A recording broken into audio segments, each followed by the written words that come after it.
Hello friends, आपका स्वागत है आपके अपने चैनल कानून का ज्ञान विद एसके में। आज मैं आपको बताऊंगा, अगर कोई आपको चांटा मार देता है तो आप उसका मेडिकल करवा सकते हैं। पुलिस को पावर है मेडिकल करवाने की, या चांटे का मेडिकल हो सकता है या नहीं हो सकता।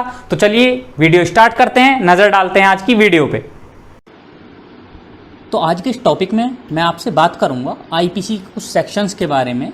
वैसे तो मैंने टॉपिक में इंक्लूड किए हैं सेक्शन 323 और 353 हेडिंग में, लेकिन इन सेक्शंस के अलावा भी मैंने कुछ और सेक्शंस ऐड किए हैं जिसमें मैं आपको बताऊंगा डिटेल में कि अगर किसी से हल्की फुल्की झड़प हो जाती है या फिर कोई आपसे इलझ जाता है, रास्ता रोक लेता है आपका और आपके ऊपर हाथापाई करता है, चांटा मार देता है, मुक्का मार देता है, तो उसमें कौन कौन से सेक्शंस लगते हैं आईपीसी के। और लास्ट में इसमें मैं आपको एक चीज़ और बताऊंगा वीडियो के लास्ट में कि अगर कोई चांटा या मुक्का मार देता है तो क्या उसका मेडिकल हो सकता है, पुलिस को पावर है मेडिकल करवाने की या नहीं है। तो इसलिए वीडियो को लास्ट तक देखना। तो चलिए स्टार्ट करते हैं आज के पहले सेक्शन से। Section 323 IPC 323 punishment for voluntary causing hurt.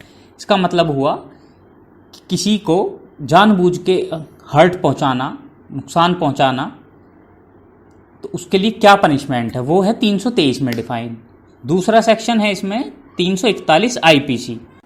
हालांकि जब कोई चांटा मारता, हाथापाई करता है तो वैसे तो 323 उस पर लगाई जाती है, लेकिन आज मैं आपको इस 341 सेक्शन का भी महत्व बताऊंगा कि 341 का क्या मतलब है और क्यों लगाया जाता है।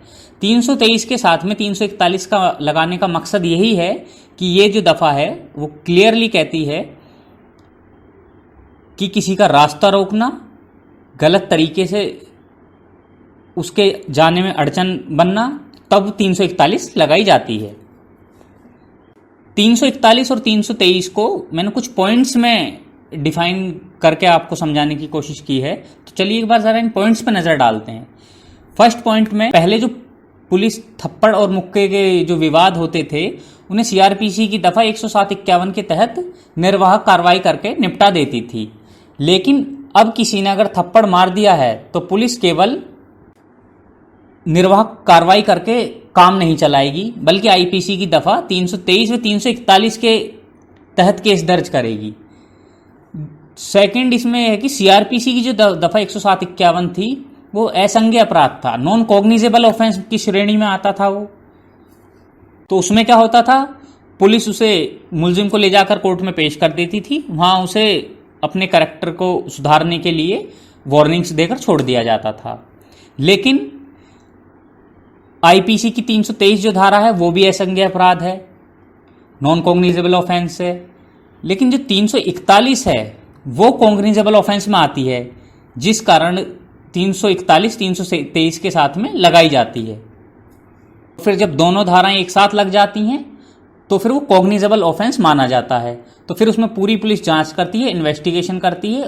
तो ये तो था इन दोनों के बीच में डिफरेंस कि 323 के साथ 341 क्यों लगाई गई। अब बात करते हैं इसमें पनिशमेंट की। अगर आपने किसी को चांटा मार दिया तो 323 अगर 341 आपके ऊपर लगती हैं तो आपको क्या क्या पनिशमेंट इसमें हो सकती हैं।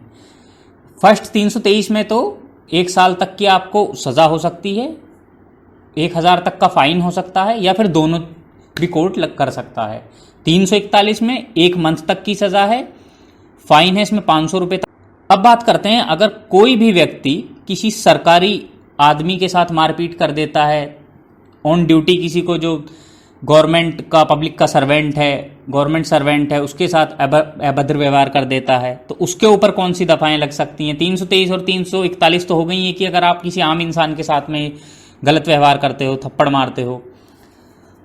तो 332 जो है इसमें आईपीसी में वो लगाई जाती है। वो क्या कहती है, voluntary causing hurt to deter public servant from his duty. जानबूझ के किसी पब्लिक सर्वेंट को डराना, धमकाना, हर्ट करना, जिससे कि वो अपनी ड्यूटी को ना फॉलो कर सके। इसमें क्या है, इसमें 3 साल तक की सजा है। वहां तो 323 341 में आपको 1 साल तक की थी, इसमें 3 साल तक की सजा है, फाइन भी है, और दोनों चीज भी इसमें आपके ऊपर लगाई जा सकती हैं। साथ ही 353 भी लग सकती है अगर आप किसी गवर्नमेंट सर्वेंट के साथ ऑन ड्यूटी पे बदतमीजी करते हो तब। 353 क्या कहती है, असॉल्ट और क्रिमिनल फोर्स यूज असॉल्ट और criminal force to deter public servant from discharge his duty. Criminal force use करना, असॉल्ट करना, बदतमीजी करना, बेइज्जती करना उसकी, या फिर आपराधिक बल यूज करना जिससे कि वो अपनी ड्यूटी को ठीक तरह से फॉलो ना कर पाए, उसकी ड्यूटी में अड़चन बनना। तो ये कहता है 353।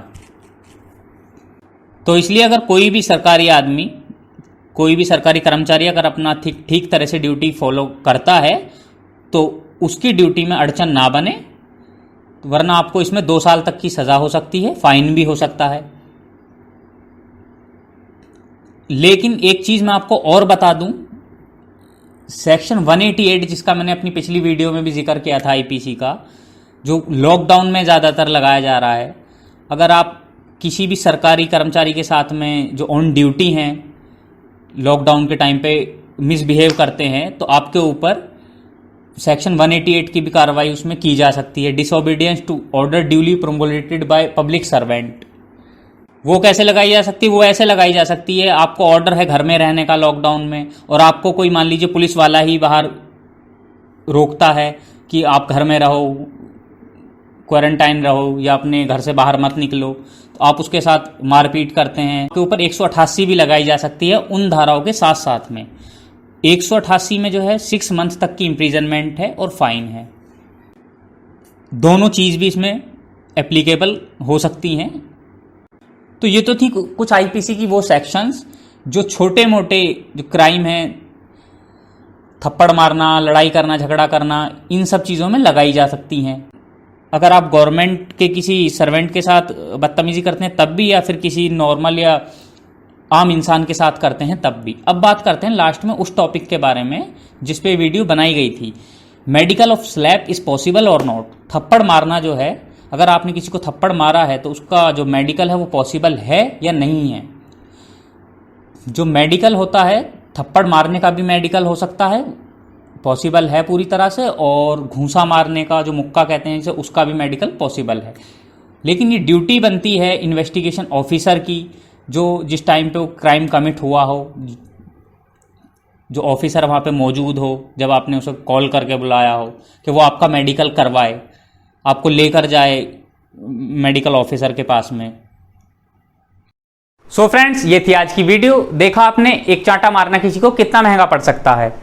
सो अगर आप लोगों को वीडियो अच्छी लगी हो तो वीडियो को लाइक करें, शेयर करें और चैनल को सब्सक्राइब करें। Thank you.